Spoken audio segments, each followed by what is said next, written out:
Berikut kami sampaikan penggunaan model pembelajaran berbasis masalah dan model pembelajaran kelompok berbasis proyek untuk mata kuliah ilmu kewarganegaraan. Desain mata kuliah ini dimulai dengan menginput RPS di Siakat yang menentukan bobot basis penilaian. Untuk aktivitas partisipatif atau case method sebesar 15%, untuk hasil proyek dari tim base project sebesar 35%, kemudian untuk pengetahuan yang meliputi tugas sebanyak 10%, kemudian kuis 5%, UTS 10%, dan UAS 25%. Capaian pembelajaran mata kuliah di breakdown menjadi tahapan kemampuan yang selanjutnya akan diimplementasikan secara blended learning menggunakan LMS pada UNS.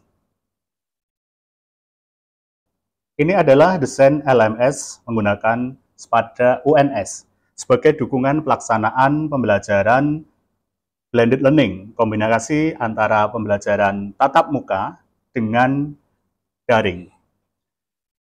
Desain ini diawali dengan deskripsi mata kuliah, kemudian RPS, kemudian perpustakaan digital yang berisi jurnal dan juga e-book yang digunakan sebagai referensi di mata kuliah ini, kemudian ruang kelas virtual, kemudian daftar hadir, kemudian link jika diperlukan untuk tatap maya.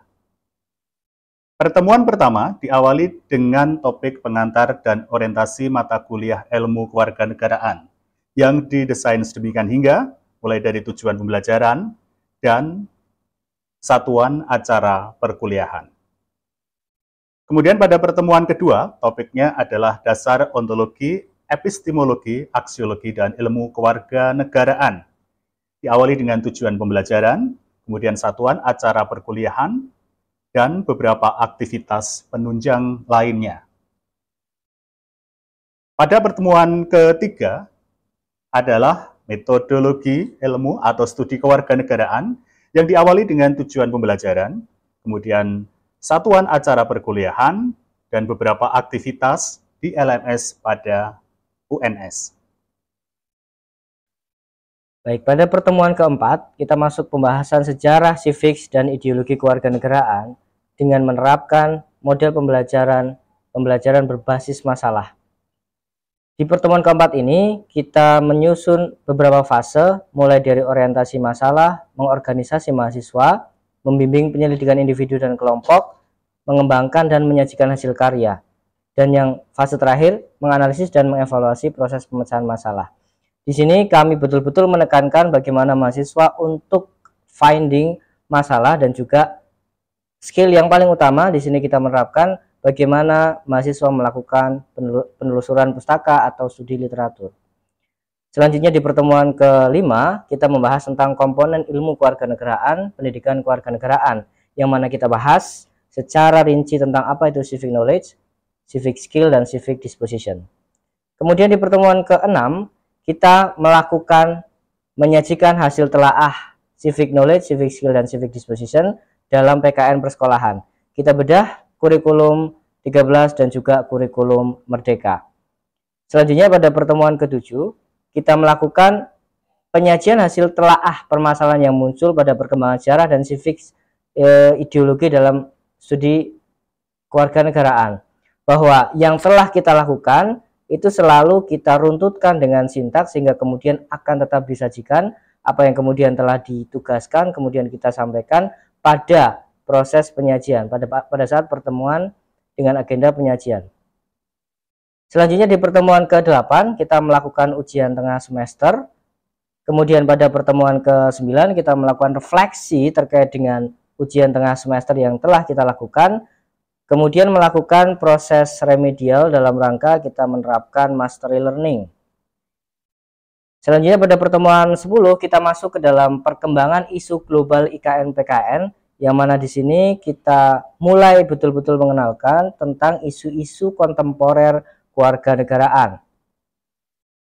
Pada pertemuan 11 kita melakukan refleksi artikel dan pendalaman materi tentang social citizenship. Kita perlu sampaikan bahwa di sini mengkaji beberapa isu-isu kewarganegaraan kontemporer, diantaranya seperti yang tertera pada pertemuan 12, yaitu tentang isu-isu social citizenship, cultural citizenship, kemudian neoliberal citizenship, political citizenship, dan juga environmental citizenship. Kemudian pada pertemuan ke-13, kita pendalaman materi tentang political and neoliberal citizenship, bahwa setiap isu yang kemudian kita bahas kepada mahasiswa atau bersama mahasiswa, selalu kemudian juga kita lakukan pendalaman materi, untuk kemudian nanti juga kita akan lakukan proyek pendalaman isu dan juga uji pengetahuan.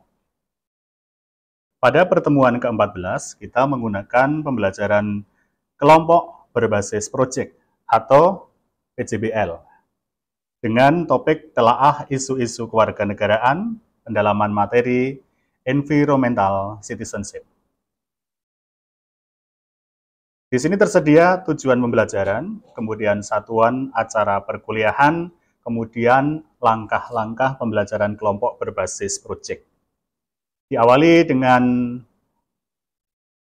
pertanyaan mendasar, kemudian mendesain perencanaan produk, kemudian menyusun jadwal pembuatan produk, kemudian memonitor keaktifan dan perkembangan proyek, kemudian menguji hasil, dan terakhir adalah mengevaluasi pengalaman belajar.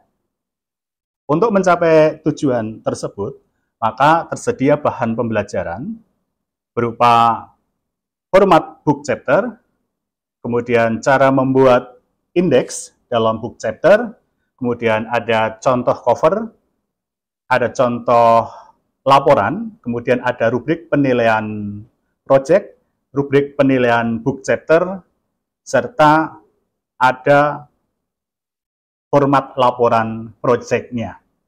Nah, di sini aktivitas diskusi juga tersedia di Spada, kemudian refleksi, dan upload produk. Kegiatan ini dilanjutkan pada pertemuan ke-15 dengan topik Kapita Selecta, isu-isu kewarganegaraan, dan review artikel individu yang merupakan bagian dari penerapan sintak PJBL. Kemudian pada pertemuan ke-15 ini juga tersedia LK kepanitiaan dan penilaian diri dan sejawat dalam rangka mempersiapkan penyajian karya mengenai produk yang akan disajikan. Kemudian diakhiri dengan ujian semester yang meliputi uji pengetahuan. Nah, produk yang dihasilkan dalam pembelajaran kelompok berbasis proyek ini adalah laporan proyek. Nah, laporan proyek bisa dilihat di sini, terdiri dari beberapa bab ya, di antaranya adalah pendahuluan, kemudian tinjauan pustaka, kemudian metodologi perancangan, kemudian hasil dan pembahasan, kemudian kesimpulan dan saran, serta daftar pustaka, serta lampiran-lampiran.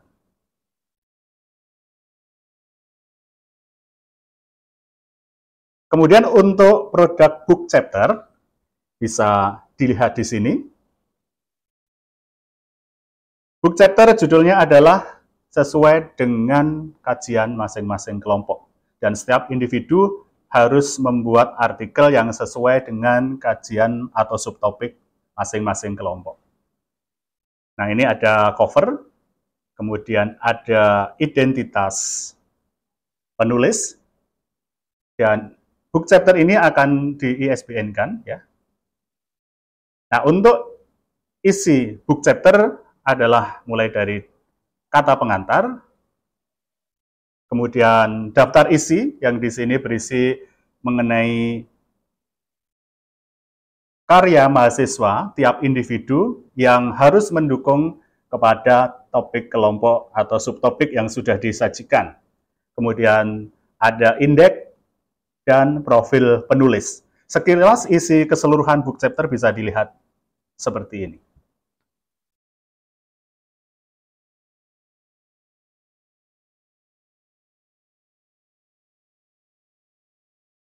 Demikian pelaksanaan model pembelajaran berbasis masalah dan model pembelajaran kelompok berbasis proyek untuk mata kuliah Ilmu Kewarganegaraan. Terima kasih.